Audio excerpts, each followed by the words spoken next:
The US presidential race comes down to the wire. Donald Trump and Joe Biden wait to see if they'll head the world's leading superpower. But global trust in the US is declining, so can America's reputation be repaired? This is Inside Story.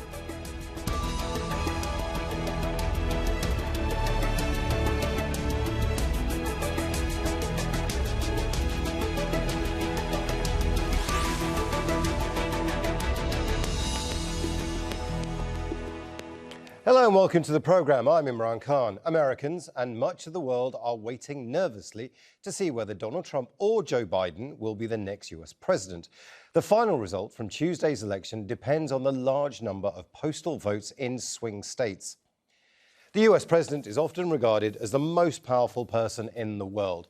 Changes in American foreign policy can benefit or hurt millions of people. Donald Trump has upended diplomacy in the past 4 years, shifting away from global alliances and pulling the US out of agreements on climate change and Iran's nuclear program. Joe Biden has promised to restore some of those ties if elected, but some world leaders are skeptical. What is important for us is that America returns to respecting the Iranian nation. We want respect instead of sanctions, no matter who is in office. If he lifts the unfair and illegal sanctions and replaces them with respect, then our situation will be different. A strong bipartisan support for Israel is one of the foundations of the American-Israeli alliance. I can say that that alliance has never been stronger. I can only hope that this policy that isolates Iran and brings the fruits of peace, peace grounded in reality, to the people of Israel, to the Arab peoples of the region, I can only hope that this policy will continue in the coming years. I hope that the new US administration will handle relations with Hong Kong in a comprehensive way, taking into account the interests of the many US businesses in Hong Kong, which employ a lot of people, and they will not thoughtlessly allow political considerations to have an unwarranted effect.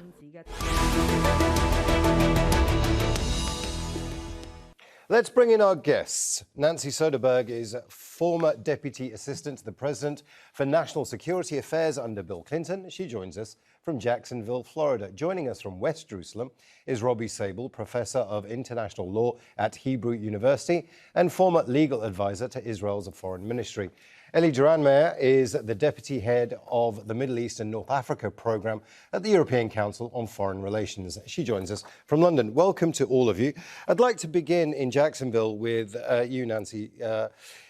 The foreign policy needle, the American foreign policy needle, was almost always set to the middle of self-interest and status quo, and that seemed to work for many years. And then along came President Donald Trump and seemed to rip that up completely, bringing the US out of established agreements like NAFTA and changing agreements that he simply didn't agree with. Now, after 4 years, what's the legacy of American foreign policy as it stands today? Well, simply put, we're less safe today than we were 4 years ago when Donald Trump came in and tried to upend all of our agreements, take on our allies, side with dictators. And I think what whoever wins this election needs to understand, and Joe Biden certainly does, is that the United States needs the rest of the world to solve our global problems. We need to work with our allies, stand up to the dictators, and try and make sure that those international agreements, they're not perfect, they're hard. We've all negotiated them, but we need to show global leadership, whether it's on terrorism, cybersecurity, ISIS, global warming, nuclear nonproliferation. Not one of them can we solve on our own. And so I think we need to shift it back. And I think people are unrealistic if they think we're going to just go back to how the world was on Barack Obama's last day in office. President Trump has fundamentally sowed distrust among our allies. And I think that's going to take a very long time to rebuild. And there'll be other centers of power that emerge that we're going to have to share the stage with. But Nancy, one of the interesting things about this whole thing is that no president acts in isolation. He has advisors, he has people that he'll listen to, think tanks that he'll listen to. But to do something so radical must have come from within a way of thinking within the US already, surely. Well, I think President Trump tapped into a growing concern in our middle class that we uh, were the game was rigged against us. And anytime you have that sort of victim mentality of the middle class that was losing its health care, hadn't seen an income and wage, they tend to be susceptible to autocrats' message of blaming others. And in Donald Trump's case, it was immigrants or some them. And I think that it surprised all of us that he won. And he won by tapping into that fear of the other. And he's doubled down on it in a way that is troubling to people like myself, that's been working hard to get Joe Biden elected. And we'll see how all of this comes out. But I think his trade tariffs are just costing Americans more. Iran is closer to a nuclear weapon than he was before we pulled out of the deal. North Korea's being North Korea and increasing its weapons, its missiles to reach the United States. Our allies no longer trust us. We're undermining NATO and frankly just playing into President Putin's playbook. And I think whoever wins this next election is going to have to understand that we need to rebalance our approach. And I would like to say that we should take advantage of the chaos of the last 4 years and recreate some of the momentum after World War II to really think about where our institutions are. Why does the Security Council look like 1960s politics? Let's add some permanent members there. Yes, the World Trade Organization could be, put on steroids, and we need to make sure that the international institutions evolve with the challenges that we need. And I think that chaos can sometimes enable us to rebuild, and as Joe Biden says, build back better. And I think that's kind of how we need to do some serious thinking along those lines. And I'm optimistic that we can. But Nancy, it's not just been chaos. There have been certain advances, certainly for Israel. In West Jerusalem, we have Robbie Sabel. President Donald Trump has been described as Israel's best friend, the president that works for Israel. Indeed, if you had an election in Israel, President Donald Trump probably would win by a landslide. Are there any dissenting voices to that opinion, do you think? I think Israel has been very happy with Donald Trump, but we also know that Biden is a good friend of Israel. And under Biden's administration, there was no sale of advanced weaponries like the F-35, the United Arab Emirates, which we have seen under Trump. So, and both Biden and President Trump, in fact, have come out in favor of a two-state solution. The public tends to forget that the Trump plan, in fact, involved a two-state solution. So Israel feels that we can work happily with a Biden administration as we have worked with the Trump administration.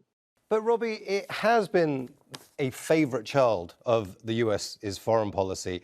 I mean, there is a lot of kind of mollycoddling going on when it comes to Israel. They do get, according to a lot of what people are talking about and reading, that they do get a fairer share of US military weapons. They do get a fairer share of US foreign aid budgets, et cetera, et cetera, et cetera. I mean, at some point, that needs to be looked at. And Biden has actually said, if he wins, that he needs to look at the Israeli-US relationship. And you seem to be very confident that it won't change. We are confident. In fact, throughout the history of US-Israel relations, it's been a bipartisan issue. In other words, the United States has always seen a strong Israel as important, both for strategic reasons and for reasons of US moral policy. And this will continue. We have no doubt about it. They're obviously different in nuances, but the issue of that Israel should be strong and secure, and frankly, this is the key to reaching peace. If Israel is weak, it's unlikely that we can reach peace. If Israel is secure, there's a good chance that we can continue what we've already achieved with Egypt, with Jordan, with the Gulf states, and hopefully with further states as well. Ellie Geranmayeh in London. Opinion seems to be split on foreign policy over the last 4 years when it comes to the Middle East. You have the UAE, you have Saudi Arabia clearly backing Donald Trump and saying that he's a great leader for the region. But then you have somebody like Iran who says, well, actually, what Donald Trump is doing actually benefits us because he's isolating the states in the international community. And we've said for a long time that the US is a hindrance, not help, when it comes to foreign policy. So what do you think is the legacy of the last 4 years? Well, look, there is a lot of rhetoric that comes out from Tehran, and it is true that in terms of the political standing on an international stage, President Trump has failed to garner support from his allies, particularly in Europe, for his maximum pressure policy on Iran. Having said that, that policy has managed to, by itself, unilaterally, cause incredible economic damage to Iran over the past few years. And the two candidates, Trump and Biden, offer quite different policies on Iran.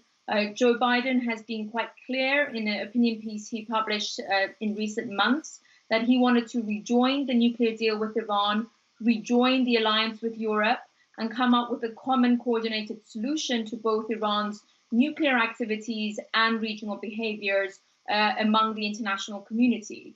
Whereas with the Trump administration, we're likely to see the US double down on what has been a rather destructive maximum pressure policy as far as I think US interests are concerned, as far as interests of European allies are concerned, because now we're left in a situation where Iran is increasing its nuclear activity. Its regional stance has not really changed. It's managed to cement its position in a lot of key regional theaters, and we are nowhere closer to those solutions on diplomatic negotiations that Trump vowed would take, a matter of weeks for Iran to capitulate and come to the negotiating table. But Ellie, we also have a situation where, like you say, the sanctions haven't really worked. The leadership is still in power in Iran. America is isolated. But it's not just about Iran. This is about Iraq as well. Now, in Iraq, you've got, 30,000 US troops, I think, and you have a massive US presence within the political structure as well, but it's also counterbalanced by the Iranian one as well. So where does Iraq fit into all of this when it comes to the US foreign policy? Well, unfortunately, Iraq has been caught in the crossfire between Iranian and US escalation, particularly military escalation that we've seen from January of this year, with attacks against US embassy being retaliated by an assassination against the top Iranian and Iraqi military figure. And since then, we have had these periodic interludes of military tit-for-tat escalation between US forces and those backed by Iran on the ground in Iraq.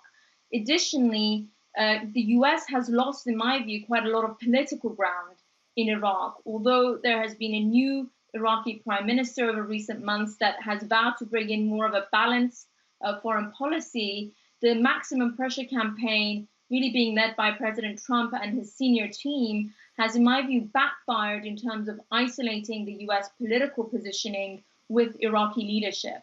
So I don't see that the maximum pressure campaign has really benefited Iraq's stability or, frankly, US interests in Iraq. Nancy Soderberg, our guest in West Jerusalem, Robbie, Sabel, made a very interesting point. He said, look, this is a bipartisan issue when it comes to Israel. Whether you're Democratic or Republican, Israel will always be a friend to the US. But that's not really the case when it comes to other countries. It used to be the case that the foreign policy of the US didn't really change that much under Democrats or Republicans. It was fairly stable.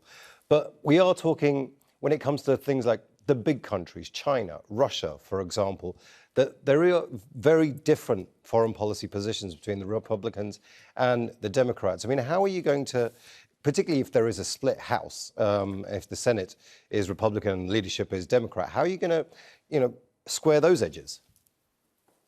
Well, I think it depends very much on who's victorious in this very contentious election that we're in the midst of here in the United States.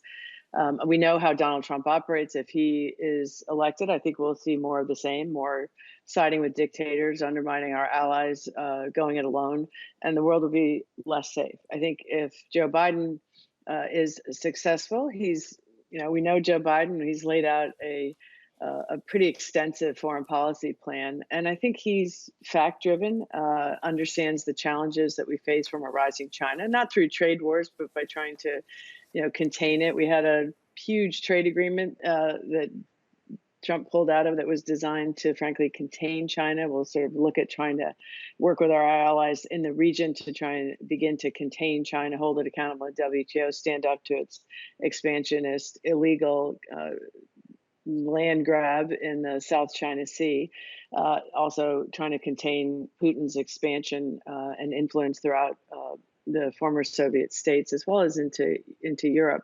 And in the Middle East, if you look at what's happening in the big picture there, yes, we will stand shoulder to shoulder with Israel, but we're farther away from a two-state solution than we were 4 years ago. You have the worst humanitarian crisis going on in Yemen. We're continue to side with the Saudis in that fight. And we've coddled Saudi Arabia that dismembered a U.S. resident in the Turkish consulate, Khashoggi, and essentially Trump brags about having saved MBS over that horrific scandal. So I think you'll see a reset in terms of trying to hold Saudi Arabia accountable, working with our allies to make sure that we put nuclear ambitions back in the box in Iran, and just pause from the chaos that we're seeing throughout the region. This is not going to be solved in one term. It's going to take a long time for our allies to trust us again. It's going to take a long time for us to rebuild some of the relationships around these agreements. Joe Biden's term "Build Back Better" I think applies to Iran. Yes, he wants to rejoin it, but there were some problems with that. Hopefully we can address some of those if we are able to rejoin that. But I think you'll see two very stark approaches to the world, depending on who wins this election. More chaos, more America first, a rejection of our values at home and abroad, or a Biden who tries to work with our allies and once again lead in our very let's bring in Robbie Sabel here. Robbie, I just want to talk to you about Iran and the Israeli perspective. Now, clearly, the Israelis have long considered Iran to be their existential threat, their greatest threat, in fact, against them. They were against the 2015 JCPOA, the Iran nuclear deal, as it's called. If that comes back, what pressure can Israel put on the US to not go through with that deal if Biden is elected and he wants to put it back on the table?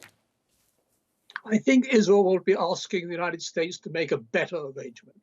After all, the previous agreement was for 10 years, and after that, Iran would be free to do anything.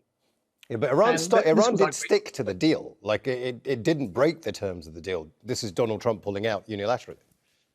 It did have some it did violate it in some cases, but the main issue was it was a temporary agreement. And after the end of it, Iran would be free to make nuclear weapons. And therefore, we feel that a better deal should be made, which would ensure that Iran will never have a nuclear weapon. And this can be done. What we emphasized to America was it can be done only if Iran feels there's a real potential threat against it.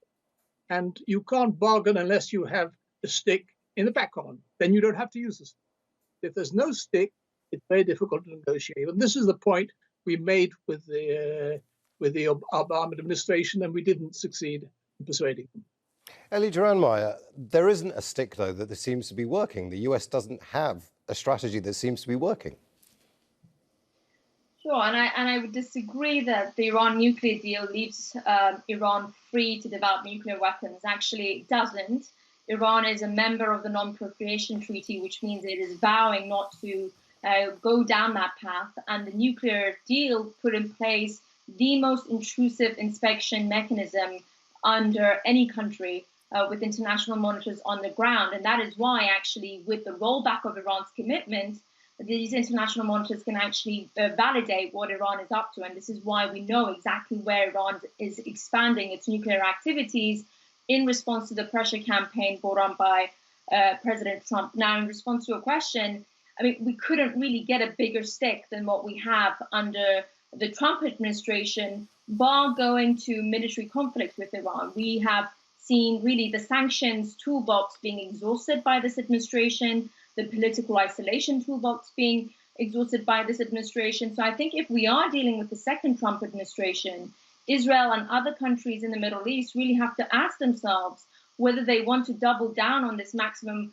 pressure policy that is, in my view, the next phase of this is going to be a military campaign by the Trump administration. Or do they actually want to push both President Trump or a potential President Biden towards a diplomatic negotiation with Iran that actually limits both the nuclear escalation, that's a threat to the entire region, or whether they want to actually push for escalation that could backfire for the whole region.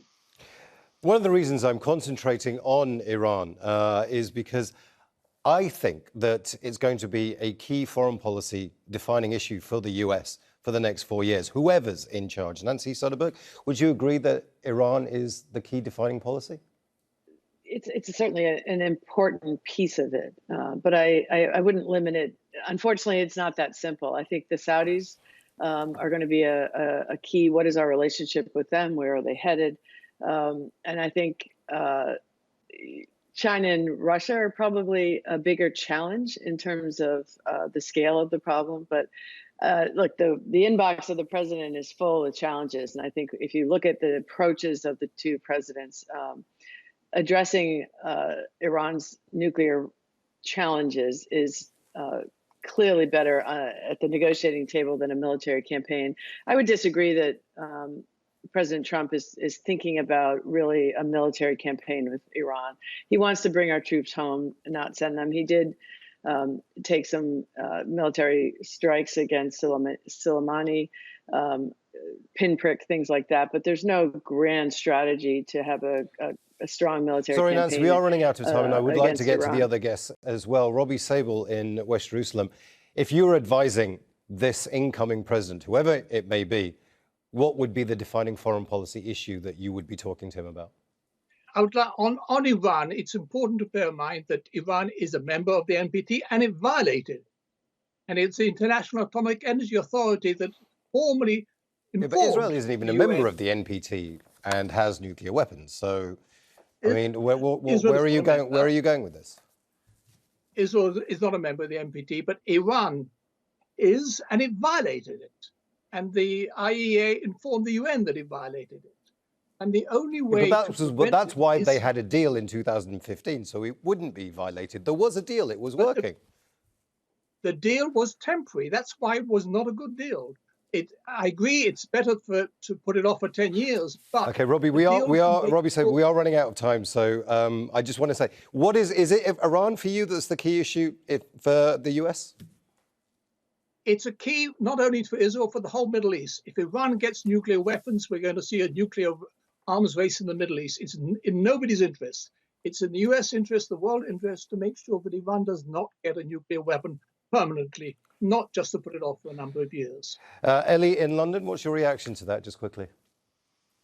I think the first and foremost thing that any US administration has to do is look for a calm situation with Iran on the regional playing field.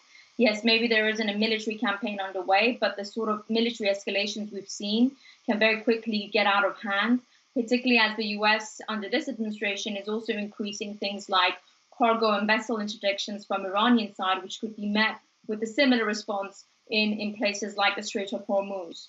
Secondly, I do think that if any US administration is serious about diplomatic endeavors with Iran on the nuclear issue, they need to move quickly and fast in coordination with European allies to try and freeze Iran's nuclear activities and then roll them back.